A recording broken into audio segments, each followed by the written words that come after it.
প্রায় ১০ বছর পর জাতীয় কাউন্সিল আয়োজনের প্রস্তুতি নিচ্ছে বিএনপি। পাশাপাশি তৃণমূল থেকে কেন্দ্র পর্যন্ত সব কমিটি নতুনভাবে গঠনের সিদ্ধান্ত নিয়েছে। নিষ্ক্রিয় নেতাদের বাদ দিয়ে তরুণ, ত্যাগী ও সাহসী নেতৃত্বকে সামনে আনার পাশাপাশি অভিজ্ঞ নেতাদের গুরুত্বপূর্ণ দায়িত্ব দেওয়ার পরিকল্পনা করছে দলটি।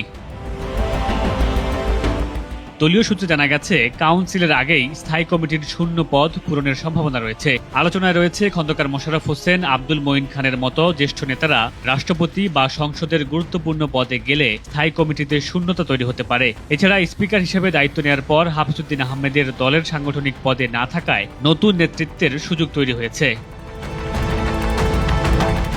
স্থায়ী কমিটি বিএনপির সবচেয়ে মর্যাদাপূর্ণ নীতি নির্ধারণী ফোরাম হিসাবে বিবেচিত। এখানে সাধারণত পরীক্ষিত, ত্যাগী ও গ্রহণযোগ্য নেতাদের অন্তর্ভুক্ত করা হয়। দলীয় সিদ্ধান্ত গ্রহণ ও গুরুত্বপূর্ণ কর্মসূচি প্রণয়নে এই কমিটির ভূমিকা অত্যন্ত গুরুত্বপূর্ণ। দলীয় সূত্রে জানা গেছে, সম্ভাব্য নতুন স্থায়ী কমিটির সদস্য হিসেবে রুহুল কবির রিজভী, শামসুজ্জামান দুদু, আব্দুল আউয়াল মিন্টু, জয়নুল আবদিন ফারুক, সৈয়দ মোয়াজ্জেম হোসেন আলাল ও হাবিবুন নবী খান সোহেলের নাম আলোচনায় রয়েছে।